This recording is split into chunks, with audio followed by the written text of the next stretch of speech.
السلام علیکم ورحمۃ اللہ وبرکاتہ۔ امید کرتا ہوں کہ آپ سب خیریت سے ہوں گے۔ سب سے پہلے تو آج آپ سب لوگوں سے دل سے معذرت کرنا چاہوں گا کہ آج میں لیٹ ہو چکا، اپنے وقت پر نہ آ سکا، جس کی وجہ سے آپ لوگوں کو شاید بہت انتظار کرنا پڑا۔ میں دل سے معافی مانگتا ہوں۔ میرا یہ عمل جو ہے بالکل ٹھیک نہیں تھا۔ ایک وقت ہے جو مطلب کہ جو ہم نے ڈیسائیڈ کیا ہوا ہے، اس وقت سے آگے پیچھے نہیں ہونا چاہیے تھا مجھے، لیکن آئی ایم ریئلی سوری۔ انسان ہوں، دنیا میں رہتا ہوں، اور بحیثیت انسان اور اس دنیا میں رہنے کی وجہ سے کچھ ضروریات لگی ہیں تو سم ٹائمز آگے پیچھے ہو جاتا ہے، تو معذرت۔ اور دوسری طرف ماشاء اللہ آپ سب لوگ تو جاگے ہوئے ہیں یار، میں تو سمجھا سو گئے تھے آپ لوگ، لیکن آپ لوگوں کی یہ طلب دیکھ کر، اور دوسری طرف میں آپ لوگوں کو یہ خوشخبری دینا چاہوں گا۔ میں اکثر آپ لوگوں کو کہتا ہوں نا کہ اللہ رب العزت جو ہے وہ طلب والوں کو محروم نہیں کرتا۔ آپ لوگوں نے اکثر میرے زبان سے یہ لفظ ضرور سنا ہوگا، یہاں تک کہ تم لوگوں کو تو یاد بھی ہو چکا ہوگا، رائٹ؟ یقین کریں، اگر آپ کو طلب کی نشانیوں کا نہیں پتا، اور اگر آپ کو طلب کا نہیں پتا، تو یہ طلب ہوتی ہے جو آپ لوگ دکھا رہے ہیں آج کے دور میں۔ یقین کریں کسی کے پاس اتنا ٹائم نہیں ہے کہ وہ اللہ رب العزت کے لیے انتظار تک کرے، اللہ کی باتوں کے لیے انتظار تک کرے۔ آج کل لوگ اتنے مصروف ہیں دنیا کے بولنے میں کہ کسی کو سمجھ ہی نہیں آ رہا کہ میں اللہ کی بات کیسے کروں، رائٹ؟ ہم اس دور میں رہتے ہیں کہ جہاں پر آہستہ آہستہ ہماری زندگیوں سے، اور ہماری گھر کی زندگیوں سے، ہمارے گھر والوں کی زندگیوں سے، یہاں تک کہ ہمارے دوستوں سے، معاشرے سے، دین اسلام جو کہ اس دنیا کی سب سے بڑی دولت ہے، سب سے بڑی نعمت ہے، آہستہ آہستہ کر کے مٹتا چلا جا رہا ہے۔ آہستہ آہستہ کر کے بالکل ہمارے دلوں سے اس کی ویلیو نکلتی جا رہی ہے۔ کوئی مطلب اس کو ویلیو نہیں دے پا رہا۔ ایسے دور میں اگر اللہ رب العزت آپ کو یہ توفیق دے رہے ہیں اللہ کی بات کو سننے کا، خدا کی قسم یہ طلب ہے۔ اور میں ابھی یہ سوچ رہا تھا کہ یار تم ڈیلی لائیو آتے ہو، ٹھیک ہے، اور 70-80 لوگ، 100+ لوگ آ جاتے ہیں، تمہاری بات کو سن لیتے ہیں، چلے جاتے ہیں۔ آج تم تھوڑا سا مصروف تھے، آج تمہارے گیسٹ آئے ہوئے تھے، رائٹ؟ تو مجھے ان لوگوں کی فکر کیوں ہو رہی ہے؟ میرے سامنے گیسٹ بیٹھے ہیں جو کہ بہت سارے ٹاپکس پہ باتیں کر رہے ہیں، میں ان میں بیٹھا ہونے کے باوجود تم لوگوں کا سوچ رہا ہوں۔ میں سو بھی سکتا تھا، میں یہ بھی کہہ سکتا تھا کہ آج تعلیم نہیں ہوگی، میرے پاس یہ رائٹ ہے، مجھ پر کسی کی زبردستی نہیں ہے، لیکن اس کے باوجود میں نے یہ سٹوری اپڈیٹ کیوں کی؟ میں نے یہ پوچھا کیوں؟ میں نے مشورہ کیوں لیا کہ یار مجھے آج تعلیم کرنی چاہیے کہ نہیں کرنی چاہیے؟ یہ سوال نا ابھی کچھ دیر پہلے میں سوچ رہا تھا، پھر میں اس نتیجے پر پہنچا کہ یقین کرو تم لوگوں میں کوئی ایک ایسا شخص ہے جس کے دل میں اتنی انتہا کی طلب ہے اللہ کو پانے کے لیے کہ اللہ رب العزت میرے دل میں ڈال رہے ہیں کہ جتنا چاہے تو مصروف ہو جا، فکر کرنی ہے ان کی۔ یا ایک انسان کے اندر یہ طلب ہو سکتی ہے، یا پھر تم سب کے اندر ہی یہ طلب پائی جا سکتی ہے۔ اور میں اس پر آپ لوگوں کو کانگریچولیشن کرنا چاہوں گا، اور شکریہ بھی ادا کرنا چاہوں گا۔ خدا کی قسم میرے بھائی اور میری بہن، تو جہاں سے بھی ہے، تو جس گھر سے بیٹھ کر میری اس بات کو سن رہی ہے یا سن رہا ہے، یقین کر جب تک تیرے دل میں اللہ کو حاصل کرنے کی ایک چھوٹی سی سوچ، ایک چھوٹی سی لہر چلتی رہے گی، ایک چھوٹی سی فیلنگز، بھلے یہ دنیا تجھے اپنے اندر مصروف کر دے، بھلے یہ دنیا تمہارے سامنے خوبصورت بن کر تجھے انسپائر کر دے، بھلے یہ دنیا تمہارے پاس بھر کے تمہاری جھولیوں کو بھر دے اور تو بہت ساری ایکٹیویٹیز میں تمہیں انوالو کر دے، لیکن اگر ان مصروفیات میں رہتے ہوئے، اس دنیا کے گند میں رہتے ہوئے، ان دنیا کی غفلتوں میں رہتے ہوئے، تم کہیں نہ کہیں، کبھی نہ کبھی، کسی لمحے میں سوچتے ہو کہ یار اللہ ہے، مجھے اللہ کے پاس جانا چاہیے، I should change my self, I should change my life, تو یقین کرو یہ وہ چیز ہے جو تمہیں اتنا آگے لے کر جائے گی کہ ایک دن تم خود سجدے میں گر کر اللہ سے رو کے کہو گے اے اللہ تیرا شکر ہے۔ پرانی زندگی پہ رو گے اور جو تمہیں حاصل ہو چکا ہوگا اس طلب، اس چھوٹی سی طلب کی وجہ سے، یہ اس کی کوئی قیمت نہیں ہے یار، سیریسلی کہہ رہا ہوں۔ تو اس کو ہمیشہ برقرار رکھنا ہے آپ لوگوں نے۔ میں ناچیز سا بندہ، میری باتیں سننی ہے سنے، نہیں سننی نہ سنے، میں یہ نہیں کہتا کہ آپ لوگ میرے لیے آئیں، میں صرف یہ کہہ رہا ہوں کہ آپ اپنے دل میں طلب برقرار رکھیں، آپ اپنے اللہ سے بالکل نہ کٹیں، جیسے کہ مشرکین کٹ چکے ہوتے ہیں، جیسے کہ کفار کٹ چکے ہوتے ہیں، اور پھر اللہ رب العزت ان کے کٹنے کی وجہ سے ان کی ہدایت کو ان سے دور کر دیتے ہیں، اور ان کے کفر اور شرک میں اس قدر اضافہ کر دیتے ہیں کہ وہ زبان سے اللہ کے ہو کر اللہ کے اگینسٹ بولتے ہیں۔ تو اللہ رب العزت ہمیں اس سچویشن سے بچائے۔ تو ہمیں یہ چاہیے، یہ ہمارا جو روزانہ کی بیسس پہ اکٹھا ہونا ہے، تھوڑا سا اللہ رسول کی بات کرنا ہے، اس کے پیچھے ایک مقصد ہونا چاہیے، اور وہ مقصد کیا ہے کہ میں ایک گناہگار بندہ، میں دنیا میں ایک مصروف شخص، میں ایک نادان، ایک لا علم انسان، ایک کمزور انسان جس کو سہارا دینے والا کوئی نہیں، جس کی بات کو اچھے طریقے سے سننے والا کوئی نہیں، جس کے ارد گرد رشتوں کے ڈھیر لگے ہیں لیکن کوئی سمجھنے والا نہیں ہے، آپس میں کوئی سمجھانے والا نہیں ہے، میں ایک تنہا انسان اللہ رب العزت کو اتنا جان لوں کہ میں اپنی زندگی کو کم سے کم اللہ کے ساتھ گزارنے کے قابل بن جاؤں۔ میں نے آپ کو عبداللہ کا قصہ سنایا، میں نے آپ کو ایک بادشاہ کے بیٹے کا قصہ سنایا، میں نے آپ کو طفیل کا قصہ سنایا۔ دیکھیں ان لوگوں کی زندگیوں میں پہلے اللہ نہیں تھا، سب کچھ تھا، لیکن جیسے ہی ان کی زندگیوں میں اللہ آیا تو یہ لوگ کتنے اچھے طریقے سے سروائیو کرنے لگ گئے، کتنے ہمتوں کے پہاڑ ان کے اندر بن گئے تھے، رائٹ؟ یہ کیا ہوتا ہے؟ یہ وہ ایمان کی کیفیتیں ہوتی ہیں، یہ وہ ایمان کا بیج ہوتا ہے جب کسی عام انسان کے دل میں جب بو دیا جائے۔ یقین کرو اس ایمان کے لیول کو، اس ایمان سے نکلنے والا وہ کیفیت انسان کو بہت آگے لے جاتے ہیں۔ تو ہمیں یہ چاہیے، ہمیں یہ نیت کرنی چاہیے کہ ہمارا اللہ کون ہے، ہمارا اللہ کون ہے۔ جب تک ہمیں اس بات کا جواب نہیں ملے گا، ہم اللہ کی عبادت نہیں کر سکیں گے۔ میں آپ کو بار بار کہہ رہا ہوں، ہماری عبادتوں میں کمزوری کی وجہ یہ نہیں ہے کہ ہمیں ٹائم نہیں ملتا، ہمارے پاس بہت ٹائم ہے۔ ہماری عبادتوں سے غفلت کی وجہ یہ نہیں ہے کہ ہم بہت مصروف ہیں، ہماری بیویاں جو ہیں وہ بہت مصروف ہیں بچوں کو سنبھالنے میں، ہمارے باپ جو ہیں وہ بہت زیادہ مصروف ہے کمانے میں، ہمارے بہن بھائی بہت زیادہ مصروف ہے اسٹڈی میں، یونیورسٹیز میں، ڈگریوں میں۔ نو نو نو نو نو نو نو، عبادتوں سے غفلت کی وجہ یہ چیزیں نہیں ہیں۔ عبادتوں سے غفلت کی وجہ صرف یہی ہے کہ ہم اپنے رب کے ہو کر اپنے رب کے نہیں ہیں، ہم اپنے رب کو جان کر اس کو نہیں جانتے، ہم اپنے رب کو مان کر اس کی نہیں مانتے۔ یہ وہ چھوٹی سی بات ہے، اگر اس کا میں نے احساس کر لیا، اور احساس کرنے کے بعد میں نے اپنے آپ کو غلط تسلیم کر لیا، اور غلط تسلیم کرنے کے بعد میں نے اپنی غلطی کو سدھارنے کی ایک کوشش کر لی، اور کوشش میں پھر میں نے اپنے لیے اخلاص کو پیدا کر دیا کہ یہ کوشش میں صرف اللہ کے لیے کر رہا ہوں، مجھے لوگوں سے کوئی غرض نہیں ہے، مجھے دنیا کے نقشے سے کوئی غرض نہیں ہے۔ تو یہ وہ چیزیں ہیں، یہ وہ سہارے ہیں، یہ وہ سٹیپس ہیں کہ انسان اس پر آ کر اپنے اللہ رب العزت کو جان جاتا ہے۔ اچھا، اللہ رب العزت کو جب ایک انسان جانتا ہے تو اس کی زندگی میں کیا بدلاؤ آتا ہے؟ اسے کیا فائدہ ملتا ہے دنیاوی اعتبار سے؟ کیونکہ ہم تو، ہمارے فطروں میں تو وہ ہے نا، لالچ ہے۔ اللہ رب العزت نے ہمیں لالچی فطرت پہ پیدا کیا گیا ہے، ہمارے اندر ہرس ہے،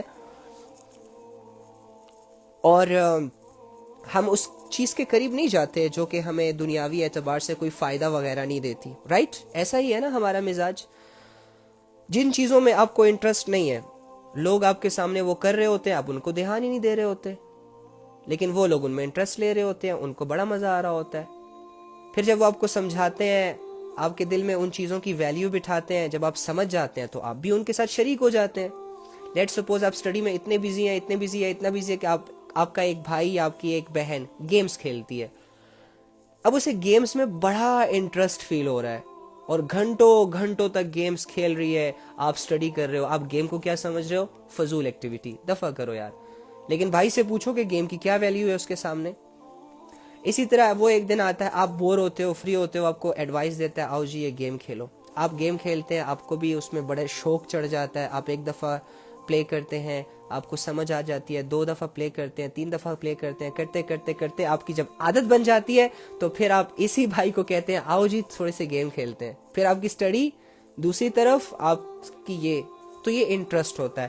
تو اسی طرح جب اللہ رب العزت کو انسان جان لیتا ہے, اللہ رب العزت میں انسان انٹرسٹڈ ہو جاتا ہے, اور اللہ رب العزت کی صفات اپنے دل میں بٹھا لیتا ہے, اس کے بعد عبادتیں آسان, اس کے بعد نیکیاں آسان, اس کے بعد مجاہدے آسان, اس کے بعد اللہ کے لیے قربانیاں کرنا آسان, اس کے بعد اللہ کے لیے گناہ چھوڑنا آسان, نیکیاں اپنانا آسان.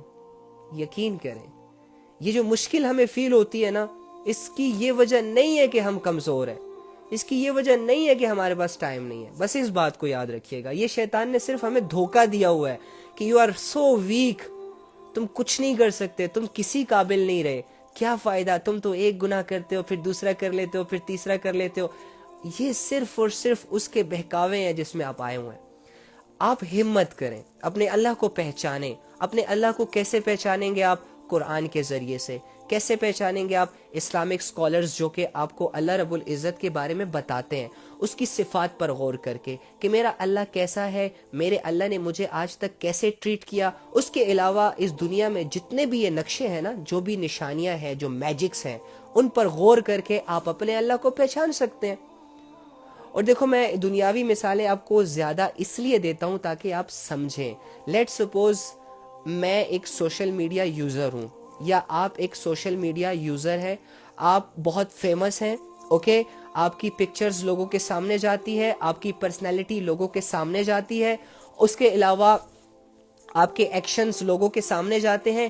دور سے کہیں 100 میل دور بیٹھا کوئی شخص آپ کو دیکھتا ہے, آپ کو آبزرو کرتا ہے, آپ کی پوسٹ کو دیکھتا ہے, آپ کے بارے میں تھوڑا سا بایو پڑھتا ہے, تھوڑا سا آپ کے بارے میں نا نالج گین کر کے آپ کا نقشہ اس کے ذہن میں بیٹھ جاتا ہے, وہ آپ سے امپریس ہو جاتا ہے, فوراً ڈیم میں آ کے آپ کو کہتا ہے جی میں آپ سے انسپائرڈ ہوں, مجھے آپ اچھے لگتے ہو. اور پھر وہ اگر لیٹ سپوز چلو آپ کو پرپوز کر دیتا ہے, آپ سے کہہ دیتا ہے کہ آپ کی پرسنالٹی مجھے بھا گئی اور میری ایک اٹریکشن آپ کی طرف ڈائیورٹ ہوئی, لہٰذا اگر وہ آپ کو پرپوز کرتا ہے, آپ آگے سے اس کو پرپوز کرتے ہیں. ٹھیک ہے, دونوں کی سٹوریاں شروع ہو گئی. اب مجھے یہ بتائیں کہ یہ جو لڑکا جس نے ایک لڑکی کو سوشل میڈیا پہ صرف دیکھا, اس کی صرف پکچرز کو دیکھا, اس کے کمنٹس کو ریڈ کیا, تھوڑا سا آبزرو کیا اکاؤنٹ سے کے ذریعے سے, دور میلوں دور اس کو پرپوز کر رہا ہے, پھر یہ لوگ باتیں کر رہے ہیں, اور کرتے کرتے سالوں گزر جاتے ہیں. باتوں میں جب انٹرسٹ پیدا ہوتا ہے تو پھر 3-3 4-4 بجے تک ان کی چیٹنگ چل رہی ہوتی ہے. یہ کیوں چل رہی ہوتی ہے؟ حالانکہ یہ ایک دوسرے سے ملے نہیں ہوتے, حالانکہ یہ ریئل میں ایک دوسرے کے سامنے نہیں آئے ہوتے, بس ایک دوسرے کی نشانیوں کو دیکھ کر ان لوگوں نے ایک دوسرے کا تصور دل میں بٹھا لیا ہوتا ہے, اور اتنے اٹیچ ہو جاتے ہیں کہ ان سے باتیں کرنا آسان, لمبے لمبے خواب ان کے ساتھ دیکھنا آسان, زندگی کی پلاننگز کرنا آسان ہو جاتا ہے. اور جب ان سے بات کرتے ہیں, ایک دوسرے سے بات کرتے ہیں, بغیر ملے, بغیر دیکھے, بغیر کھائے, مزہ آ رہا ہوتا ہے, رائٹ. ہمارا اللہ ہمارے سامنے نہیں ہے, ہمارا اللہ ذات میں کیسا ہے ہم اس پر غور نہیں کر سکتے. ہمارا اللہ صفات کے اعتبار سے ہمارے سامنے ہے, ہمارا اللہ نشانیوں کے اعتبار سے ہمارے سامنے ہے. ہمارا اللہ دنیا میں ایسی چیزوں کو اس نے پیدا کیا ہے کہ جس کے بارے میں تھوڑا سا انسان غور کر لے تو اپنے رب کو پہچان لے. جیسے کہ میں نے آپ کو کل کہا کہ اللہ رب العزت فرماتے ہیں کہ اگر میں زمین کو یہ حکم دے دوں کہ ان پر یہ رزق بند کر دو, میں نے کو کل کہا تھا نا, یہ آیت سمجھائی تھی میں نے آپ کو, کہ اگر زمین کو اللہ رب العزت صرف اتنا کہہ دے کہ آج کے بعد نو رزق, اپنا رزق بند کر دو, تو کیا اس دنیا میں کوئی دوسری ایسی ذات موجود ہے, کوئی دوسرا ایسا پاور موجود ہے, کوئی بڑا سائنٹسٹ ہو, کوئی بڑا ڈاکٹر ہو, کوئی بڑا زرعی زمینوں کا کوئی ڈاکٹر ہو, کیا وہ تمہیں اس زمین سے رزق نکال کے دے سکتا ہے؟ نہیں دے سکتا. تو اللہ فرما رہے ہیں کہ اس دنیا کا مکمل ہولڈ میرے پاس ہے. تو جس کے پاس ہولڈ ہوتا ہے, غلامی کے وہی اس قابل ہوتا ہے نا کہ اس کی عبادت کی جائے. جس کے پاس ساری طاقت ہوتی ہے وہی اس لائق ہوتا ہے نا کہ اس سے اپنی کمزوریوں کو دور کروایا جائے.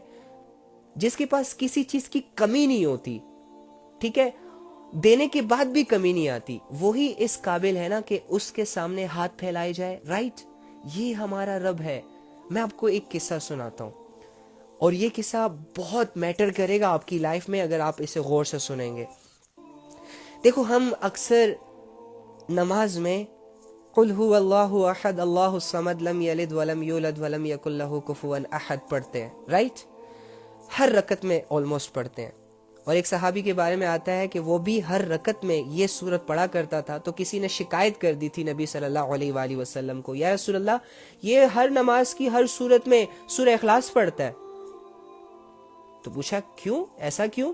تو فرمایا کہ یا رسول اللہ مجھے اس سورت سے محبت ہے, اس سورت سے مجھے محبت ہے. تو نبی صلی اللہ علیہ وآلہ وسلم ان سے یہ کہتے ہیں کہ تمہاری اس سورت سے محبت تمہیں جنت تک لے جائے گی. یہ قل هو اللہ احد اتری کب؟ اس کے پیچھے کی ہسٹری کیا ہے؟ بہت ساری کتابوں میں ڈیفرنٹ روایات آتی ہیں, لیکن آج جو میرے سامنے آئی اور میں نے ایک عالم سے بھی اس کو کنفرم کیا, وہ مجھے بہت اچھی لگی. دیکھو, جو بعض کفار تھے نا جو نبی صلی اللہ علیہ وآلہ وسلم کے اگینسٹ تھے, جب ہمارے نبی صلی اللہ علیہ وآلہ وسلم لوگوں کو اللہ کی طرف بلا رہے ہیں نا کہ بھائی اللہ کی طرف آ جاؤ, ایک اللہ کی عبادت اختیار کر لو, یہ چھوڑ دو یہ گمراہیاں, چھوڑ دو یہ نفرتیں, چھوڑ دو یہ بیٹیوں کو زندہ درگور کرنا, یہ پتھروں کی عبادت کرنا, کیوں غلط عقیدوں کے ساتھ اس دنیا سے جانا چاہتے ہو, کیوں غلامیوں میں رہ کر, کیوں گمراہیوں میں رہ کر اس دنیا سے جانا چاہتے ہو, کیوں بڑے بڑے گناہوں کا بوجھ, کفر اور شرک جیسے ظلم کا بوجھ اپنے کندھوں پر لے کر اللہ کے سامنے جانا چاہتے ہو. ہمارے نبی صلی اللہ علیہ وآلہ وسلم ایک ایک انسان کے لیے اتنے فکر مند ہوا کرتے تھے کہ میں آپ کو بتا نہیں سکتا. ہمارے لیے اتنی فکر تھی ان کے دل میں یار, ہمارے لیے.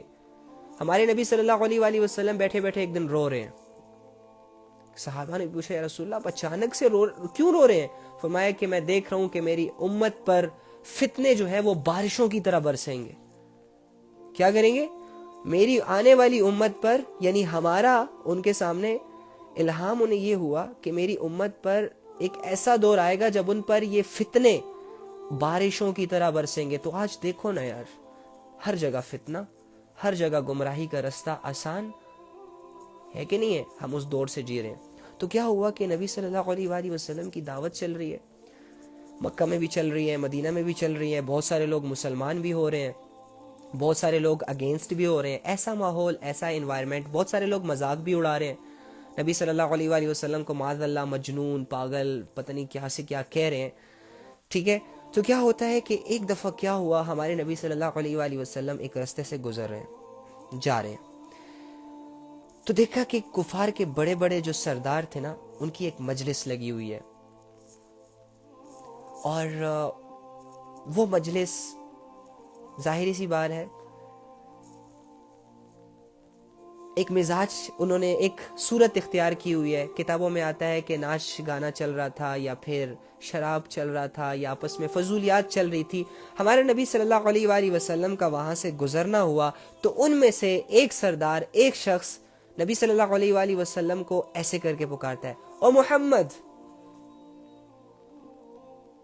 او محمد, تم جس رب کی طرف ہمیں بلا رہے ہو اس کا نسب کیا ہے, اس کا خاندان کیا ہے؟ چونکہ آپ کو پتا ہوگا کہ یہ جو نان مسلمز بتوں کی پوجا وغیرہ کرتے ہیں یا جو بھی کرتے ہیں, تو ان کے بتوں کا باقاعدہ ایک خاندان ہوتا ہے کہ یہ بڑا بت, یہ اس کی ماں تھی, یہ اس کی بہن تھی, پھر اس کا بھائی, پھر اس کی شادی ہو گئی, پھر ایسے ایسے ایسے.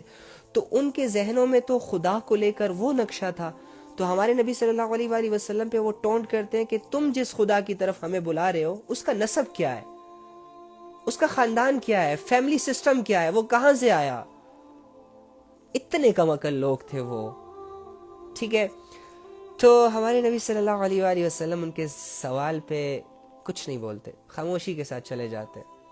وہ لوگ اس بات کا ناجائز فائدہ اٹھا کر ہنسنے لگ جاتے ہیں, کہکا لگاتے ہیں, ایک دوسرے کو مخاطب کر کے کہتے ہیں ہاں یہ دیکھو, یہ ہمیں اس رب کی طرف بلا رہا ہے جسے یہ خود ہی نہیں جانتا, یہ ہمیں اس رب کی طرف کہہ رہا ہے کہ آ جاؤ، اپنے باپ دادا کے بتوں کی پوجا کرنا چھوڑ دو، ان کے رستے پر چلنا چھوڑ دو، کہ جن کی حقیقتیں ہمارے سامنے ہیں، جن کا بیک گراؤنڈ ہمارے سامنے ہے، لیکن ایک ایسے خدا کو مان لو کہ جس کا نہ کوئی وجود ہے لیکن پھر بھی وہ ہر جگہ ہے، اور ایک ایسے مذہب پر ایمان لے آؤ کہ جس کے بارے میں اس کی بڑی بڑی باتیں ہیں، کہ جس کے بارے میں یہ کہتا ہے کہ یہ ہر گلی کے ہر کچے پکے آبادی میں جائے گا، جھونپڑیوں تک جائے گا یہ مذہب۔ اس طرح کی ٹونٹ کرنے لگ گئے ہمارے نبی صلی اللہ علیہ وآلہ وسلم کو، اور کرتے کرتے ایک دو جتنے بھی بیٹھے تھے سب ہنسی مذاق میں یہ بات لے لی۔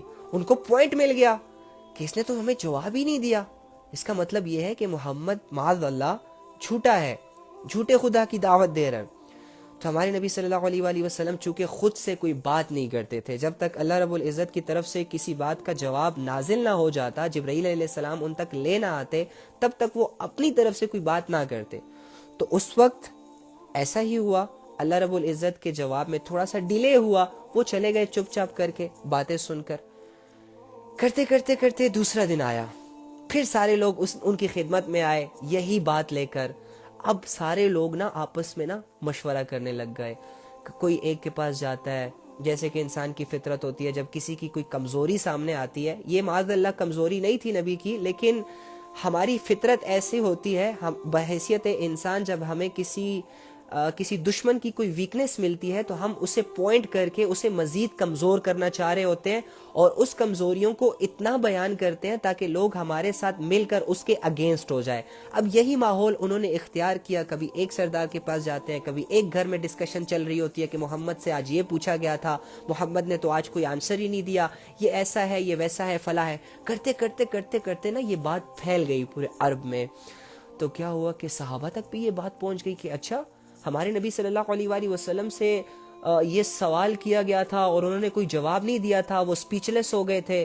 تو روایات میں آتا ہے کہ صحابہ کے دل پر بھی شیطان نے اثر ڈالنا شروع کر دیا تھا، ان کے دل میں بھی شک و شبہات پیدا کرنے کی کوششیں شروع ہو گئی تھی، لیکن چونکہ صحابہ رضی اللہ تعالیٰ عنہ ایمان کے ہائی لیول پر تھے تو سوچ کا آنا وہ تو ایک فطرتی چیز ہوتا ہے، شک و شبہات میں پڑ جانا انسان کا وہ ایک فطرتی چیز ہے، لیکن ہمارے نبی صلی اللہ علیہ وآلہ وسلم کے ساتھ وہ کھڑے رہے، باتیں ان کو ڈیفینڈ کرتے رہے ہمیشہ، اور نبی صلی اللہ علیہ وآلہ وسلم سے یہ کہتے رہے کہ یا رسول اللہ آپ اس بات کا جواب کیوں نہیں دیتے، لوگ ہمارا مذاق اڑا رہے ہیں، ہمیں بتائیں نا، یہ اللہ کے بارے میں پوچھ رہے ہیں، ان کو کیوں نہیں بتاتے۔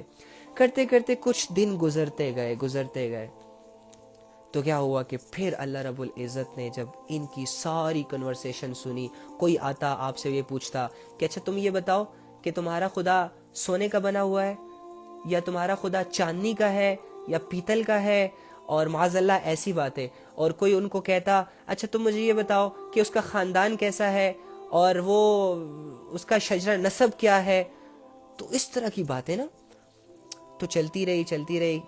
کہتے ہیں کہ 3 دن گزرنے کے بعد غالباً، یا کچھ کتابوں میں آتا ہے کہ کچھ وقت گزرنے کے بعد، اللہ تعالیٰ کمی کوتاہی معاف کرے، تو اللہ رب العزت نے فوراً سورہ اخلاص نازل کر دی۔ کیا ہوا کہ نبی صلی اللہ علیہ وآلہ وسلم پر جیسے ہی یہ سورہ اخلاص کے الفاظ نازل ہوئے تو کہتے نہیں وہ جیسے جان میں ایک جان آ جاتی ہے، کانفیڈنٹ ہو کے ان کے پاس گئے۔ جب ان کے پاس گئے یہ الفاظ جب نازل ہوئی، قل هو اللہ احد اللہ الصمد لم یلد ولم یولد ولم یکن له کفوا احد، جب نبی صلی اللہ علیہ وآلہ وسلم کے پاس حضرت جبرائیل علیہ السلام یہ وحی لے کر آئے، اللہ کا تعارف لے کر آئے، تو نبی صلی اللہ علیہ وآلہ وسلم سمجھے، جان میں جان آئی، کانفیڈنٹ ہو کے نکل پڑے، خوش ہو کے نکل پڑے، چہرے پہ مسکان کہ آج میں جواب دوں گا، آج پوچھیں میں دوں گا جواب، آج میں اپنے رب کے بارے میں بتاؤں گا۔ جب چل رہے ہیں تو دیکھتے ہیں سارے شاعر بیٹھے ہوئے ہیں، سارے سردار بیٹھے ہوئے ہیں، اسی طرح پکارتے ہیں لو جی آ گیا وہ محمد جو ایک ایسے خدا کی طرف بلا رہا ہے کہ جس خدا کا اسے ہی نہیں پتا، یہ ہمیں ایسے خدا کی دعوت دے رہا ہے۔ ہنس رہے ہیں۔ ہمارے نبی نے ان کی طرف دیکھا اور ان سے کہا قل هو اللہ احد، اے نبی کہہ دو ان سے، یہ جو پوچھتے ہیں نا کہ اللہ کون ہے، بات یہ ہے کہ اللہ ہر لحاظ سے ایک ہے، احد.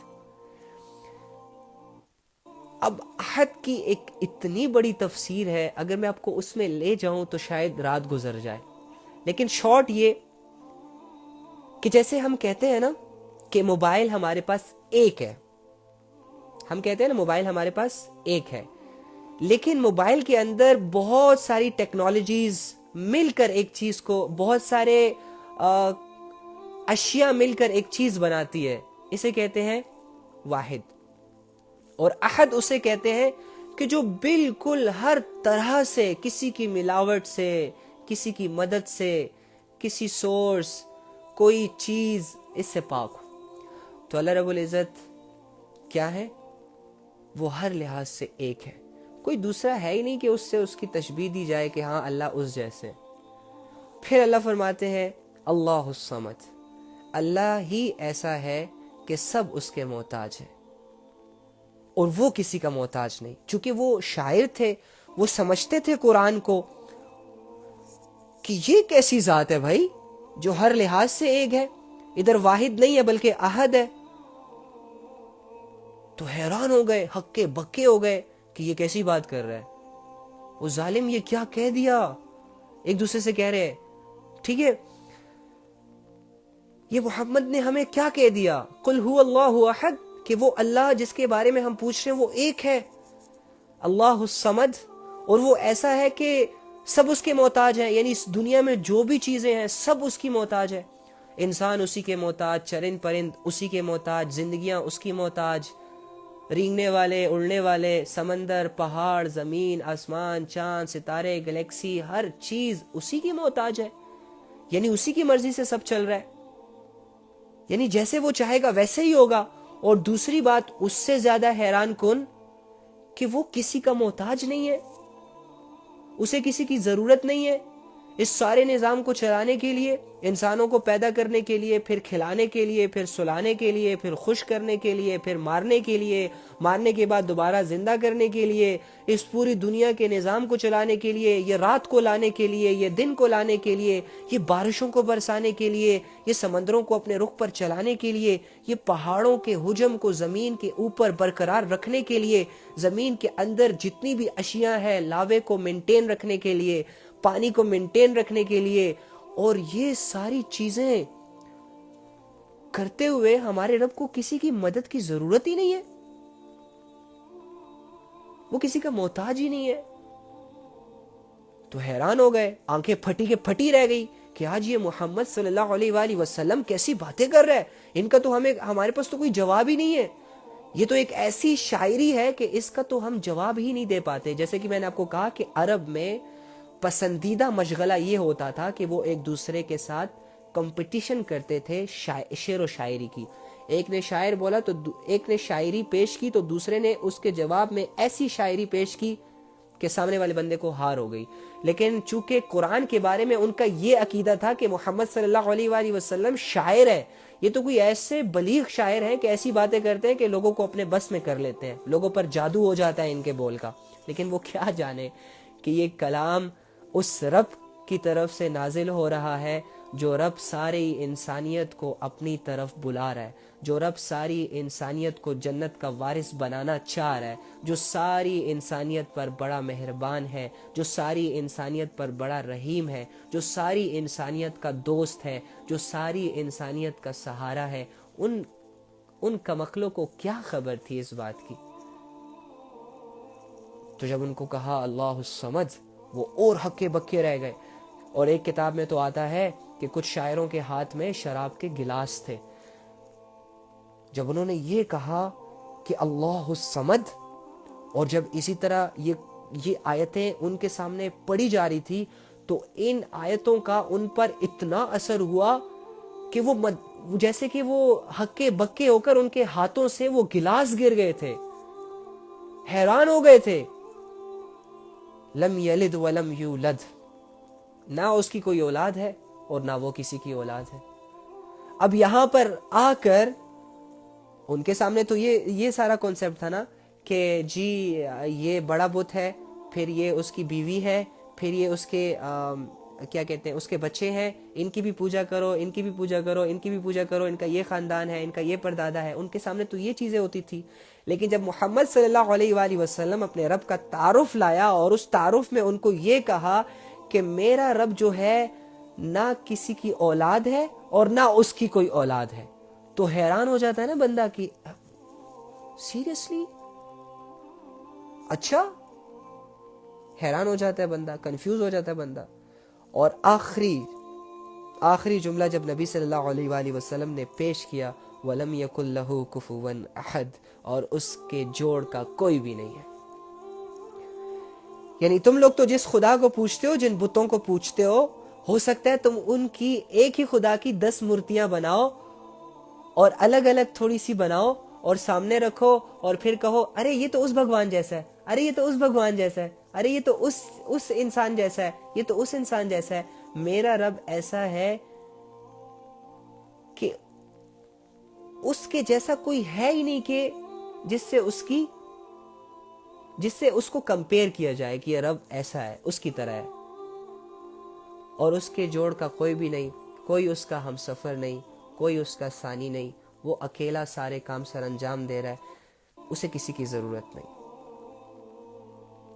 تو اس سورہ کو سننے کے بعد کتابوں میں آتا ہے کہ بہت سارے شاعر نبی صلی اللہ علیہ وآلہ وسلم کے پاس بعد میں چھپ کر آئے اور ان سے یہ کہا کہ اے محمد، یہ شاعری نہیں ہو سکتی، یہ انسان کی باتیں نہیں ہو سکتی، ہمیں بتاؤ کہ یہ تم نے کہاں سے سیکھا، ہمیں سکھاؤ.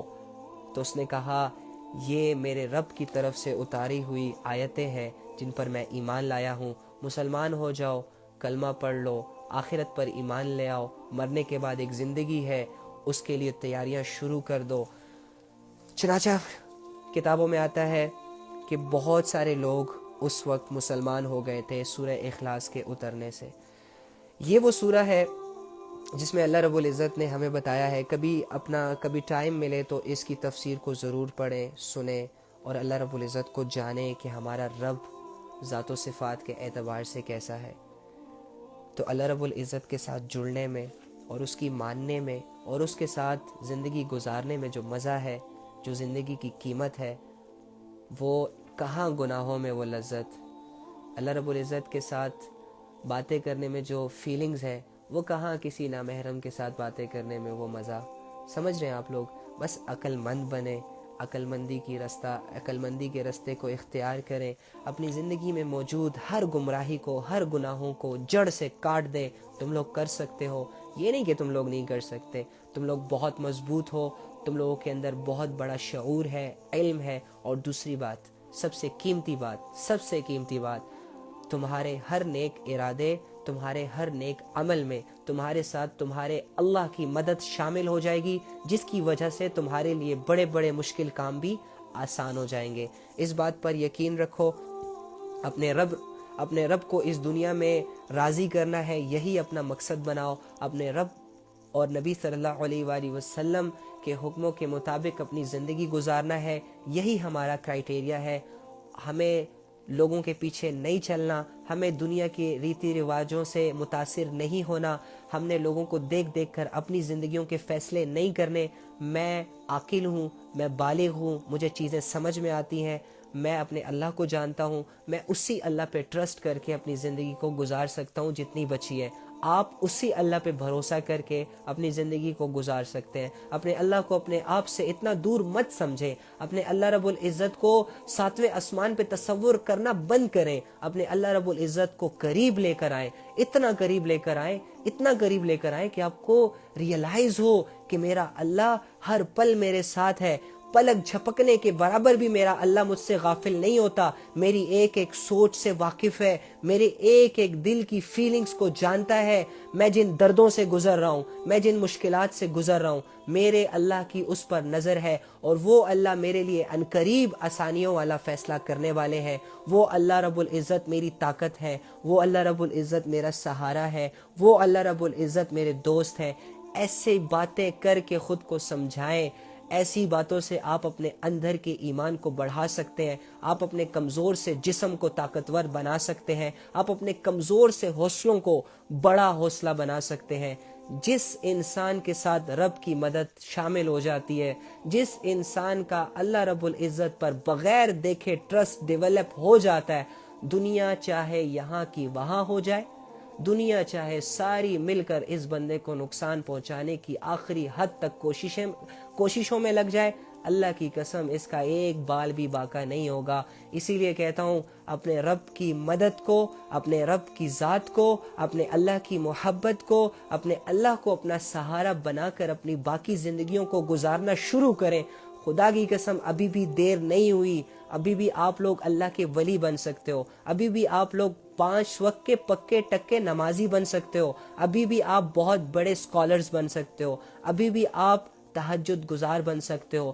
کسی نہ کسی کیٹیگری کو پکڑ کر اپنے اللہ کو راضی کرنے کی نیت سے اس میں لگ جاؤ، گمراہیاں خود تم سے دور ہو جائیں گی، عبادتیں تمہارے لیے آسان ہو جائیں گی، شیطان تمہارے قریب آنے سے بھی ڈرے گا، شیطان کو رستہ ہی نہیں ملے گا۔ تم جب عبادتوں کے باڑ کو اپنے ارد گرد سراؤنڈنگ جب ارد گرد لگاؤ گے، لیفٹ پہ نمازوں کو کھڑا کر دو، رائٹ پہ قرآن کی تلاوت کو کھڑا کر دو، فرنٹ پہ تو ویسے ہی اللہ ہے، بیک سائڈ پہ اپنی چھوٹی چھوٹی نیکیوں کو، عبادتوں کو جمع کر لو، شیطان کو کہاں راستہ ملے گا تمہیں گمراہ کرنے کا؟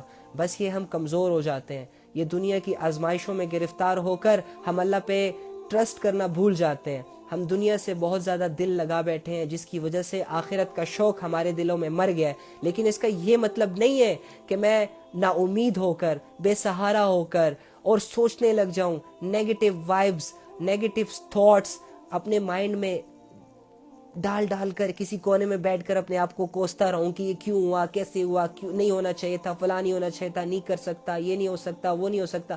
نو نو نو نو نو نو نو، تم اشرف المخلوق ہو، تمہارے ساتھ رب کی طاقت ہے، تمہارے ساتھ دعا کی طاقت ہے، تم اپنے دعا سے تمہیں کیا پتا کہ کیا بدلاؤ لا سکتے ہو، تم اپنی دعا سے دنیا کے فیصلے کر سکتے ہو، تم اپنی دعا سے خاندانوں کے بڑے بڑے مسئلوں کو حل کر سکتے ہو، تم اپنی دعاؤں سے کسی کی زندگی کو بدل سکتے ہو، یہاں تک کہ اپنی تقدیروں کو بدل سکتے ہو۔ بات یقین کی ہے کہ جس کے دل میں جس سے ہونے کا یقین ہوگا وہ اسی کو متاثر کرنے کی کوشش کرے گا۔ اگر ایک لڑکی اپنے دل میں اپنے بوائے فرینڈ کو لے کر یہ یقین دل میں اس نے بٹھایا ہوا ہے کہ میرا بوائے فرینڈ ہی میرے سکون کی وجہ ہے، میری خوشیوں کی وجہ ہے، میرے اچھے پن کی وجہ ہے، یقین کرو اس لڑکی کی ساری ایفرٹس، اس لڑکی کی ساری منتیں، اس لڑکی کی ساری سٹرگلز اپنی بوائے فرینڈ کی حد تک ہی محدود رہیں گی، اس کے سامنے دوسری کوئی ذات نہیں آئے گی۔ لیکن جس لڑکی کے دل میں اللہ رب العزت کی محبت ہوتی ہے، جس لڑکے کے دل میں اللہ رب العزت کی محبت کا شوق ہوتا ہے، جس لڑکے، جس نوجوان، جس بوڑھے، جس انسان کے دل میں اللہ رب العزت کو حاصل کرنے کی ایک طلب ہوتی ہے، خدا کی قسم اسے تو اللہ کے علاوہ کوئی نظر ہی نہیں آتا، اسے تو اللہ رب العزت کے علاوہ کچھ سمجھ ہی نہیں آتا۔ ایکچولی میں ہم نے دنیا کی فانی چیزوں کو دل دے کر اپنے آپ پر بہت ظلم کیا۔ یہ دل اللہ کو دینا تھا، یہ دل اللہ سے متاثر کروانا تھا، اس دل میں اللہ کے یقین کو بٹھانا تھا کہ جس نے مجھے پیدا کیا ہے میں نے اس کی عبادتیں کرنی ہے، ڈیفینیٹلی کرنی ہے، کیونکہ اس نے مجھے بہت ساری نعمتیں دی ہیں، کیونکہ وہ مجھ سے بڑی محبت کرتا ہے، وہ میرے گناہوں کو ایکسپوز نہیں کرتا، میرے گناہوں پر سزا مجھے نہیں دے رہا، میرے گناہوں کے بعد بھی میرے گناہوں کو معاف کرنے کا دروازہ اس نے کھولا ہوا ہے۔ ایسی ذات سے محبت کی جاتی ہے، ایسی ذات سے دوستیاں کی جاتی ہیں، ایسی ذات کی دل سے عبادت کی جاتی ہے، نہ کہ ایسی ذات کی نافرمانیاں ہوں، نہ کہ ایسی ذات کے سامنے اکڑ ہو۔ بس ہمیں شیطان سے تھوڑا سا لڑنا ہے، نفس سے تھوڑا سا لڑنا ہے، اپنی 2-4 خواہشوں کو تھوڑا سا قربان کرنا ہے، 2-4 گناہوں کو اللہ کے لیے چھوڑنا ہے اور 10-20 عبادتوں کو اپنی زندگی میں سٹیپ بائی سٹیپ ایزی آسان طریقے کے ساتھ اپنی زندگیوں میں لانا ہے۔ ہماری زندگی ویل سیٹلڈ، دنیاوی اعتبار سے بھی خوشیوں کا آنا شروع اور آخرت کے لحاظ سے بھی خوشیوں کا آنا شروع، دنیاوی اعتبار سے بھی دل مطمئن ہو جائے گا، اور اللہ رب العزت کی ذات کو لے کر جو میرے دل میں کنفیوژنز ہیں، جو میرے دل میں اللہ کا خوف ہے، اور میرے دل میں جو اللہ سے دوری کا احساس ہے، یہ ختم ہو جائے گا۔ یہ دل لفظ اللہ سے خوش ہوگا، یہ دل عبادات سے اللہ کے اور قریب جائے گا، یہ دل اللہ کے شوق میں اللہ کو پکارے گا، یہ دل بس ایک قیمت کو کہتے ہیں نا، ایک قیمتی چیز بن جائے گا۔ ٹھیک ہے، تو دل اللہ کو دے، جسموں سے اللہ کی عبادت کرے، روح کو پاک صاف رکھیں، پاک صاف زندگی اختیار کرے۔ پاک صاف زندگی مینز جس میں کوئی جھوٹ نہ ہو، کوئی گناہ نہ ہو، کوئی غفلت نہ ہو، کوئی سستی نہ ہو، اور اگر غفلت ہو جائے اور اگر کوئی گناہ ہو جائے تو فوراً سے، جس طرح ہمارے کپڑے گندے ہوتے ہیں نا، تو وہ گندا کپڑا بدن پر زیادہ دیر ہم نہیں یوز کرتے، ہم فوراً سوچتے ہیں کہ کب اسے چینج کریں گے، کب موقع ملے گا چینج کریں گے، نئے کپڑے پہنیں گے۔ اسی طرح جیسے ہی آپ سے گناہ ہو جائے، جیسے ہی آپ سے کوئی غفلت ہو جائے، اللہ کی نافرمانی ہو جائے، آپ کے اندر یہ سوچیں بیدار ہونی چاہیے کہ میں نے بھائی رب کے پاس جانا ہے، تنہائی میں اللہ کے ساتھ تھوڑا سا ٹائم سپینڈ کرنا ہے، پھر عاجزی کے ساتھ اپنے رب کو پکارنا ہے، اس کے سامنے اپنے گناہ کو ندامت کے ساتھ رکھنا ہے اور فوراً سے اسے صاف کرنا ہے۔ یہ ہوتا ہے مسلمان کا رویہ اپنے رب کے ساتھ۔ یہ نہیں کہ گناہ ہو گیا یار، او ہو کیوں ہوا یار، نہیں ہونا چاہیے تھا یار، کل ہی تو توبہ کی تھی یار، پھر ہو گیا یار، او ہو اب تو اللہ معاف نہیں کرے گا۔ یہ ہوتا ہے شیطان کی چالیں، اس میں نہیں آنا، اس میں نہیں آنا، اس میں نہیں آنا۔ وہ جیسے میں نے آپ کو ایک شرابی کا قصہ سنایا تھا کہ ایک شرابی تھا، لیکن جب اسلام اس پر غالب آیا اور جب وہ اللہ کے لیے لڑا تو لڑنے کے اسے شراب پر سزائیں دی جاتی تھی، لیکن جب وہ اللہ کے لیے لڑنے کے بعد اور اس لڑائی میں اللہ نے اس کو فتح دی، اس کی وجہ سے جب وہ واپس آیا تو ایک صحابی اس کے پاس آتے ہیں اور ان سے کہتے ہیں کہ تم تھے وہ شخص، تم تو شرابی تھے، تم کیسے اتنا بڑا کام کر سکتے ہو اللہ کے لیے؟ تو آگے سے کیا کہتا ہے؟ ہاں میں شرابی ہوں، میری عادت ہے، ہاں میں گنہگار ہوں، میری عادت ہے، لیکن میری محبت اللہ اور اس کے رسول سے سچی ہے۔ سمجھ رہے ہو؟ تو پھر کیا کہا انہوں نے؟ اس جذبے کو دیکھ کر انہوں نے آگے سے کیا کہا کہ آج کے بعد میں تم اگر شراب بھی پیو گے نا تو میں تمہیں شراب پہ سزا نہیں دوں گا۔ تو اس بات سے وہ اتنا متاثر ہو گیا کہ ہو سکتا ہے اس کے دل میں اللہ رب العزت کی محبت پیدا ہو گئی ہو کہ یار یہ ایک انسان ہو کر میرے چھوٹے سے عمل سے اتنا خوش ہوا کہ اس نے مجھے سزا دینا ہی بند کر دی۔ اسی وقت توبہ کی کہ تم انسان ہو کے میرے ساتھ اتنی بڑی ہمدردی کر رہے ہو، تو میرا رب تو رب ہو کے نہ جانے میرے ساتھ کتنی ہمدردیاں کرے گا، کتنی محبت کرے گا، میرے کتنے لاڈ نخرے اٹھائے گا، میرے کتنے گناہوں کو معاف کرے گا۔ تو کیوں نہ میں توبہ ہی کر لوں، حیا کر لوں، شرم کر لوں، عزت کر لوں رب کی۔ جو رب میری اتنی عزت کر رہا ہے میں بھی اس کی تھوڑی سی عزت کر لیتا ہوں۔ تو ایسے زندگیوں کو بدلا جاتا ہے یار۔ گناہوں میں سٹل سال ہو گئے، 2 سال ہو گئے، 3 سال ہو گئے، 4 سال ہو گئے، اوکے فائن، انسان ہو، گناہ کرو گے، لیکن آ جاؤ، اللہ کو پہچانو، مالک کو پہچانو، خالق کو پہچانو، رازق کو پہچانو۔ مان لو اس بات کو کہ تمہاری زندگی میں جو چیزیں ہیں وہ اللہ رب العزت کی مرضی سے ہیں۔ مان لو کہ تمہاری کامیابیوں کا راز تمہاری محنت نہیں ہے، بلکہ تمہاری کامیابیوں کی وجہ تمہارا رب ہے۔ یقین کر لو اس بات پہ کہ تمہاری خوشیاں جو آ رہی ہیں نا لوگوں کی ذریعے سے، یہ لوگ تمہیں نہیں دے رہے، یہ اللہ تمہیں خوش کر رہا ہے۔ یقین کرو جب اللہ رب العزت تمہارے لیے اتنا سب کچھ کر رہا ہے، جب تم اس کو ریئلائز کرو گے تو ڈیفینیٹلی تم بھی یار ایک دل رکھتے ہو، اتنا بھی تو سخت نہیں ہے۔ کبھی تو احساس ہو جائے گا نا کہ مجھے بھی اللہ کے ساتھ تھوڑا سا یاری لگانی چاہیے، مجھے بھی تھوڑا اللہ کے ساتھ تھوڑا سا حیا کر لینی چاہیے۔ بس یار کتنا تو کوشش کریں گے نا انشاءاللہ اللہ رب العزت کے قریب جانے کی، اللہ رب العزت سے خود کو متاثر کرنے کی، اللہ رب العزت سے اچھی اچھی باتیں کرنے کی کوشش کریں گے نا۔ آپ سب کہہ دیں، منہ سے کہہ دیں، اے اللہ مجھے قبول کر لے، کس لیے؟ اپنی محبت کے لیے۔ اے اللہ مجھے قبول کر لے، کس لیے؟ اپنی عبادت کے لیے۔ بس صرف کہنے کی دیر ہے۔ آج زبان سے کہو گے، ایک وقت ایسا آئے گا کہ کبھی دل سے کہو گے، اور وہ جب تمہاری دل سے چھوٹی سی پکار بھی اللہ کی طرف جائے گی تو اللہ رب العزت تو فوراً متوجہ ہوتے ہیں۔ پھر وہ تو سم ٹائم جھوٹے کی بات کو بھی ایک جھوٹ جس کا پوری مطلب کہ پورے علاقے میں نا وہ فیمس ہوتا ہے کہ یہ جھوٹا ہے، یہ کبھی سچ ہی نہیں بولتا۔ اللہ تو ان کی بھی دعاؤں کو قبول کر لیتا ہے۔ جب وہ اللہ سے کچھ مانگتے ہیں نا کہ اللہ یہ دے دے، جھوٹا ہوتا ہے، گنہگار ہوتا ہے، پھر بھی اللہ تعالیٰ اسے وہ چیز دے دیتے ہیں۔ تو تم تو سچے انسان ہو، تم تو اللہ کے بہت قریب انسان ہو، تم نے تو ویسے ہی اپنے آپ کو اللہ سے دور رکھا ہوا ہے یار۔ آ جاؤ آ جاؤ آ جاؤ، چھوڑو کچھ نہیں، یہ دلوں میں یہ جو کنفیوژنز ہے اس کو نکالو، کچھ نہیں ہوتا۔ اللہ بہت بڑی ذات ہے، ہماری مٹھی بھرے دماغ میں اللہ کی ذات نہیں آ سکتی۔ اللہ کی رحمت بہت وسیع ہے، ہمارا چھوٹا سا دل اس کو نہیں فیل کر سکتا۔ ہم ایک دوسرے کو جج نہیں کر سکتے تو اللہ رب العزت کی رحمت کو کیا جج کریں گے؟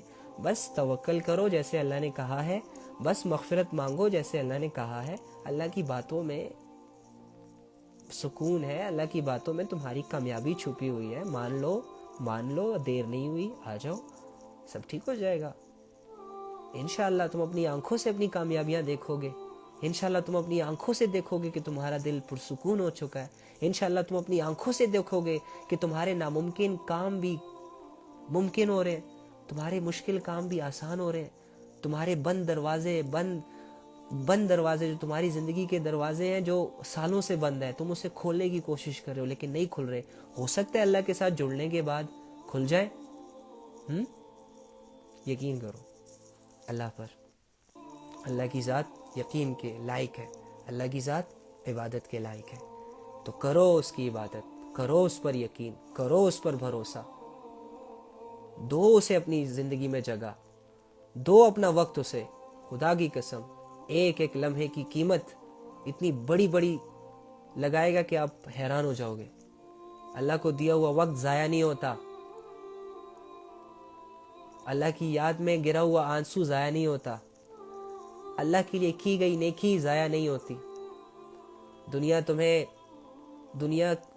تو ایسے کرتی ہے، کسی کے ساتھ 100 اچھائیاں کرو، 2 برائی کرو، تمہاری 100 اچھائیوں کو یہ لات مارے گی، وہ دور پھینک دے گی، اور 2 برائیوں سے تمہیں بدنام کر دے گی۔ اللہ رب العزت پر ایسا گمان نہیں رکھو، تمہارے 1000 گناہوں کو نہیں دیکھے گا، ایک نیکی کو دیکھے گا۔ تمہاری 1,00,000 اکڑ کو نہیں دیکھتا، ایک عاجزی کو دیکھے گا۔ ہاں، اپنے اللہ سے لگاؤ، ملو اللہ سے، باتیں کرو اللہ سے، معافی مانگو اللہ سے، دل چاہے یا دل نہ چاہے، جاؤ پکارو، اس نیت سے پکارو کہ اللہ نے یہ نہیں کہا کہ جب مجھے ولی پکارے گا تو میں کہوں گا لبیک یا ولی، ہاں بولے جی میرے دوست، یا کوئی عالم مجھے پکارے گا تو میں آنسر کروں گا۔ اللہ نے کہا ہے جب بھی کوئی انسان مجھے پکارتا ہے، انسان چاہے وہ مشرک ہی کیوں نہ ہو، جب بھی کہے گا نا یا رب، یا اللہ، یا رحمان، یا رحیم، کسی بھی صفات سے بلاؤ، اللہ 70 ٹائمز تم لوگوں کو کہے گا لبیک یا عبدی، لبیک یا عبدی، لبیک یا عبدی۔ اس بات کا یقین اگر تمہارے دل میں آ جائے نا تو تم رات کی تنہائیوں میں اپنی گرل فرینڈ کو آوازیں دینا بند کر دو، اپنے ماں باپ کو آوازیں دینا بند کر دو، اور اللہ کو پکارنا شروع کر دو۔ اے اللہ میں تکلیف میں ہوں، اے اللہ میں آزمائشوں میں ہوں، اے اللہ میں دنیا سے بیزار ہو چکا ہوں، اے اللہ میں کمزوریوں میں مبتلا ہو چکا ہوں، اے اللہ میرا کوئی فیوچر نہیں بن پا رہا، اے اللہ میری سٹرگل کے بعد بھی لوگ مجھے عزت نہیں دے رہے۔ ہاں، جب تم یہ گلے شکوے اللہ کے سامنے رکھو گے نا تو اللہ تمہیں آگے سے کہے گا گھبراتا کیوں ہے، 10-20 سال بعد میرے پاس آ جانا ہے، تم نے ٹینشن کیوں لیتے ہو؟ تمہارا دل ودن سیکنڈز سکون فیل کرے گا، تمہاری ایک پکار پر تمہیں یہ فیل کروائے گا تمہارا رب کہ میں نے سنا، میں تمہارے درد کو دیکھ رہا ہوں، تمہاری فیلنگز کو سمجھ رہا ہوں، میں احساس والا رب ہوں، میں محبت والا رب ہوں۔ ہاں تو یہ نہ سمجھ کہ تو نے کسی پتھر کے سامنے اپنی التجا رکھی اور اس پر کوئی اثر نہیں ہوا۔ تو نے جب جب مجھے پکارا، تیری ایک ایک پکار میں نے سٹور رکھی ہے، تو نے جب جب جو چیز مجھ سے مانگی، میں نے ایک ایک دعا کو سنبھال کے رکھا ہوا ہے، تیری ایک پکار کو ضائع نہیں کروں گا۔ میرے شان کے خلاف ہے، میری ذات کے خلاف ہے یہ بات. آپ لوگوں نے حدیث تو سنی ہوگی کہ جب اللہ فرماتے ہیں کہ جب کوئی بندہ میرے سامنے خالی ہاتھ پھیلاتا ہے اور مجھے پکارتا ہے, مجھ سے کوئی چیز مانگتا ہے, تو میں انہیں خالی ہاتھ لوٹا دوں. مجھے اس چیز سے حیا آتی ہے, میں کچھ نہ کچھ اسے دے دیتا ہوں, یا میں وہی چیز دے دیتا ہوں جو وہ مانگ رہا ہوتا ہے, اور یا میں وہ چیز دے دیتا ہوں کہ یہ جو مانگ رہا ہے نا اس سے بھی زیادہ ضروری ہے اس کے لیے, لیکن ابھی یہ نہیں سمجھ رہا, آگے چل کے سمجھے گا. اور یا اس پر کوئی آزمائش آنے والی ہوتی ہے, کوئی ایکسیڈنٹ آنے والا ہوتا ہے, کوئی نیگیٹیوٹی آنے والی ہوتی ہے, میں اس دعا کے ذریعے سے اس کو دور کر دیتا ہوں. آئے ہائے ہائے, قربان جاؤں یار, خدا کی قسم صحابہ کی گردنیں یوں ہی تو نہیں کٹ گئی اللہ کے نام پر یار. صحابہ نے اپنے گھر, بیوی, بچے, کاروبار, تجارتیں, دکانیں یوں ہی تو نہیں چھوڑ دیا اللہ کے نام پر یار. کچھ دیکھا ہوگا, کچھ سمجھا ہوگا, کچھ اللہ کی معرفت دل میں بیٹھی ہوگی یار. زندگی سے انسان بڑی محبت کرتا ہے, اور صحابہ جا رہے ہیں اپنی زندگیوں کو قربان کر رہے ہیں, میدان جنگ میں تیر لگ رہے ہیں, تیر کھا کر کیا کہتے ہیں, رب کعبہ کی قسم ہم کامیاب ہو گئے. ایک صحابی کا جنگ کے دوران ہاتھ کٹا اور ایسے لٹک گیا. اب اسے جنگ لڑنے میں دقت پیش آ رہی ہے, مشکل پیش آ رہی ہے, تو کیا کرتا ہے, اپنے ہی پاؤں سے اپنا ہاتھ اپنے پاؤں کے نیچے رکھتا ہے, تھوڑا سا اس سے زور لگا کے اپنا ہاتھ خود اپنے جسم سے علیحدہ کر کے ایک ہاتھ سے لڑنے لگ جاتا ہے. کہاں سے آتے ہیں یہ ولولے یار, کہاں سے آتی ہے یہ جنون, یہ شوق جو ہمارے نوجوانوں میں نہیں ہے, دور دور تک نہیں ہے. اللہ نے یہ نہیں کہا کہ میرے لیے کٹ جاؤ, مر جاؤ یار. اللہ تو تم سے صرف یہ کہہ رہے ہیں کہ اپنے گناہوں کو چھوڑ دو, آ جاؤ میری طرف, یہ جوانیوں کو قیمتی بنا لو اپنے لیے, تمہیں فائدہ ہوگا, میری جنتوں کے وارث بن جاؤ, میرے جنت کے 8 دروازے تم لوگوں کے لیے کھلے ہوں, میں خوش ہو جاؤں گا. میرے نبی کی اتباع کرو, میرے قرآن پہ عمل کرو, شیطان سے اپنے آپ کو بچاؤ. یار یہ تو اللہ تم لوگوں کو نصیحت کر رہا ہے یار. نصیحت کون کرتا ہے مجھے بتاؤ؟ دشمنوں نے کبھی کسی کو نصیحت کی ہے؟ نہیں کی. اللہ ہمارا اپنا ہے یار, اللہ ہم سے محبت کرتا ہے, اسی لیے ہمیں نصیحت کرتا ہے, ہمیں ڈوبنے سے بچانا چاہ رہا ہے, اسی لیے قرآن کی آیتوں کو نازل کیا ہے. ہم نہیں سمجھ رہے نا, جیسے ہم ماں باپ کی نصیحت کو نہیں سمجھتے. موسٹلی ماں باپ نے زندگی گزاری ہوتی ہے, ان کو اچھا خاصا ایکسپیرینس ہوتا ہے لائف کے بارے میں, جب وہ ہمیں سمجھاتے ہیں کہ بیٹا اس ایکٹیویٹی کو مت کرو, اس میں تمہارے لیے نقصان ہے, فائدہ نہیں ہے, ہم کیا کہتے ہیں, او ماں جی کیا بات کر رہی ہو, دنیا دیکھو کہاں سے کہاں پہنچ گئی ہے, اور آپ ہمیں کیا مثالیں دے دے کر منع کر رہی ہیں کاموں سے, آپ نہیں سمجھتی. ہائے ہائے, تمہارا رب تمہیں سمجھا رہا ہے, بے حیائی کے پاس مت جاؤ. تم نے کون سا مزاج اپنایا ہوا ہے؟ ہاں پتہ ہے یا اللہ تو دیکھ رہا ہے, لیکن ضروری ہے نا, کیا کریں, ماحول ایسا ہے, لوگ ناچ رہے ہیں, ناچنا ضروری ہے یار. اب ماحول ایسا بنایا ہوا ہے ہم نے. اللہ فرما رہے زنا کے قریب مت جاؤ. یا اللہ کیا کرے, شادیاں نہیں ہو رہی, یہ نہیں ہو رہا, فلاں نہیں ہو رہا, کیا کر رہے ہو؟ اللہ فرما رہے جھوٹ مت بولو. اللہ مجھے پتا ہے تو نے کہا ہے جھوٹ نہ بول, لیکن مجبوری ہے, پیٹ پالنا ہے, بچوں کی ذمہ داریاں ہیں, گھر چلانا ہے, ضروری ہو گیا ہے.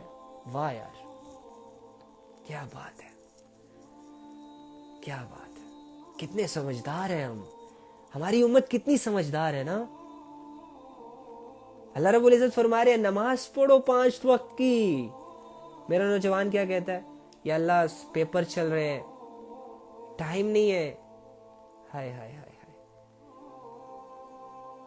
گاڑی خراب ہے اسے ٹھیک کروانے جانا ہے, آج تو عصر چھوٹ جائے گی. ماں کو ہاسپٹل لے کے جانا ہے, ظہر چھوٹ جائے گی. یا اللہ میری شادی ہے, میرا ولیمہ ہے, 5 وقت کی نمازیں کیسے پڑھوں گا, مہمانوں کو ہینڈل کرنا ہے. ہائے ہائے ہائے, کیا کر رہے ہو, کدھر جا رہے ہو, کیا حاصل کر لو گے؟ 70-80 سال تک نفس کی مان لو گے, چاہتوں کو لے لو گے, لذتوں سے مزے اڑا لو گے. 70-80 سال بعد کیا ہوگا؟ سب ختم. پھر کیا ہوگا؟ کچھ پتہ نہیں. عقل, تھوڑی سی عقل استعمال کرو. آ جاؤ آ جاؤ آ جاؤ آ جاؤ. اللہ رب العزت تمہارے انتظار میں ہے. خدا کے بندے, ایک ناچیز انسان ہو کر اپنے رب کو، اتنے بڑے رب کو انتظار نہ کروا. تیرے بھلے کے لیے، تیرے لیے رحمت کا دروازہ اس نے کھولا ہے. فائدہ اٹھا اس بات سے. تیرے بھلے کے لیے اس نے قرآن میں مغفرت کی آیتیں اتاری ہیں. سمجھ لے، پڑھ لے، یقین کر لے، مان لے، امپلیمنٹ کر لے، کامیاب ہو جائے گا. لا الہ الا اللہ محمد رسول اللہ کو ماں کی گود میں ہی تمہیں ایز اے گفٹ دے دیا. سمجھ اس کلمے کی قیمت کو، سمجھ اس کلمے کی سٹرگل کو، اس کلمے کی ہسٹری کو پڑھ، اور اس کے بعد کلمے کی ویلیو کو دل میں بٹھا کر فخر سے اپنے اسلام پر عمل کر. اپنے اللہ کو راضی کر. اپنے نفس کو لفٹ نہ کروا. کامیاب ہو جائے گا. مزے کرے گا ساری عمر. دنیا کے چند سیکنڈ کی لذتوں میں نہ آ. دنیا کے چند دنوں کی شہرتوں اور عزتوں کے پیچھے مت بھاگ. جو تیرے نصیب میں ہوگا تجھے مل کے رہے گا. ہاں، دعا کر لیتے ہیں. اللہم انی اسألک بأن لک الحمد یا بدیع السماوات والارض یا حنان یا منان یا ذو الجلال والاکرام یا حی یا قیوم یا ارحم الراحمین یا رب العالمین. اے اللہ، اے تمام جہانوں کے مالک، اے تمام جہانوں کے خالق، اے زمینوں اور آسمانوں کو بنانے والے، اے اس رات کو ہمارے اوپر لانے والے اور اس رات کے نقشے کو ختم کرنے والے، اے اس سورج کو چمکانے والے، آسمان کو اٹھانے والے، زمین کو بچھانے والے رب، اے تنہا رب، اے وہ رب جو پوری دنیا کو سنبھال رہے، جسے کسی کی ضرورت نہیں اور سب اسی کے محتاج ہیں. اے اللہ، ہم مانتے ہیں اس بات کو کہ ہم سب تیرے محتاج ہیں. اے اللہ، ہم مانتے ہیں اس بات کو کہ ہم تیرے بغیر کچھ نہیں. اے اللہ، ہم مانتے ہیں اس بات کو کہ جسے تو ہدایت دے دے اسے کوئی گمراہ نہیں کر سکتا، اور جسے تو گمراہ کر دے اسے کوئی ہدایت نہیں دے سکتا. یا رب، ہم تجھ سے ہدایت کی طلب کرتے ہیں. میں جانتا ہوں یا رب، ہم جانتے ہیں تیرے خزانوں میں سب سے قیمتی چیز ہدایت ہے، اور اسی کو ہم تجھ سے مانگ رہے ہیں. کیونکہ اے اللہ، ہم یہ بھی جانتے ہیں کہ وہی وہ چیز ہے کہ جب تجھ سے کوئی انسان بیٹھ کے دل سے مانگتا ہے تو فوراً اسے دے دیتا ہے. اس میں انکار نہیں کرتا، اس میں دیر سویر نہیں کرتا. یا رب، اے اللہ ہمیں ہدایت دے دے. ہم دل سے مانگتے ہیں. اے اللہ، اگر دل سے نہیں مانگ رہے تو پہلے توفیق دے کہ دل سے مانگ سکے تجھ سے تیری ہدایت کو. اے اللہ، ہم بے بس ہیں، کمزور ہیں، لاچار ہیں، بے سہارا ہیں، در بدر کی ٹھوکریں کھا رہے ہیں. شیطان پٹک پٹک کے مار رہے ہیں. کچھ سمجھ نہیں آ رہی کیا کر رہے ہیں، کدھر جا رہے ہیں. اے اللہ، تو سمجھا دے. آپ سمجھدار ہیں اللہ، ہم تو لا علم ہیں. آپ علیم ہیں. اے اللہ، ہم محتاج ہیں. اے اللہ، تو عطا کرنے والا ہے، ہم لینے والے. تو معاف کرنے والا ہے، ہم معافی مانگنے والے. تیرے بغیر کدھر جائیں؟ کون ہے؟ کوئی نہیں.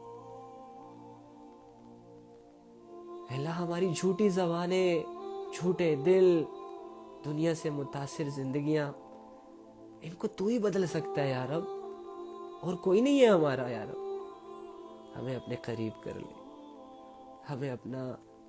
ہمیں اپنی ذات کی پہچان کروا دے یا رب. ہمیں اپنی عبادتوں کو کرنے کی توفیق عطا فرما دے. ہماری زندگیوں میں گناہوں کو دور کر دے، ہم سے غفلتوں کو دور کر دے یا رب. اے اللہ، ہم غفلتوں میں نہیں مرنا چاہتے، گناہوں میں نہیں مرنا چاہتے. اے اللہ، جتنے بھی گناہگار گناہوں میں مر گئے ان کی مغفرت فرما. اگر ان کی تو نے مغفرت فرما دی ہے تو ان کے درجات میں بلندیاں عطا فرما. اے اللہ،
توفیق عطا فرما، اس کو بنانے کی توفیق عطا فرما. ہم سب کی زندگیوں میں موجود جتنے گناہ ہیں اس کو دور کر دے. جتنی نیکیاں ہمارے لیے مشکل ہیں اللہ ان کو آسان کر دے.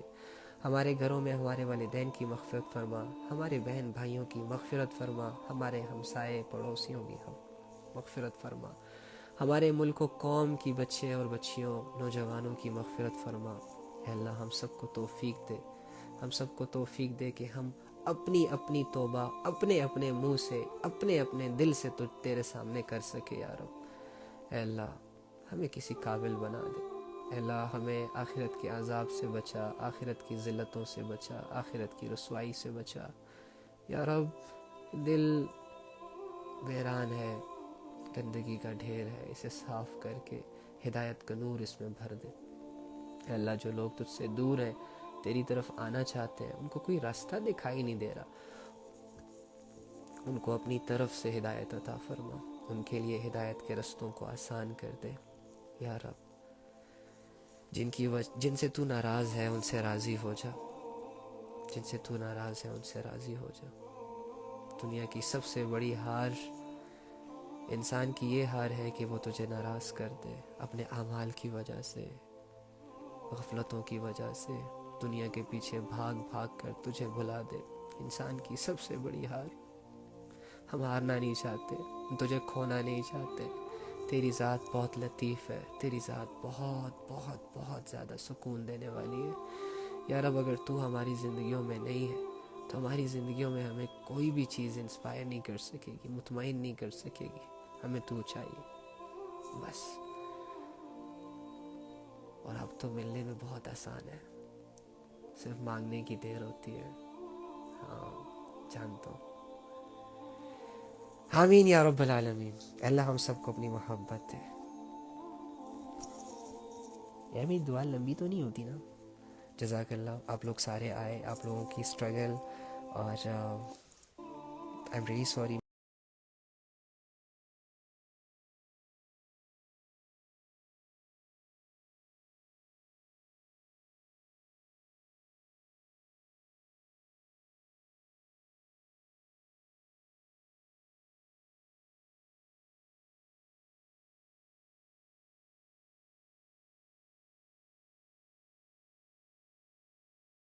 حافظ، بہت شکریہ. اور یہ نعت سن لیجیے گا، اس کے بعد سو جائیے گا، ٹھیک ہے؟ اوکے.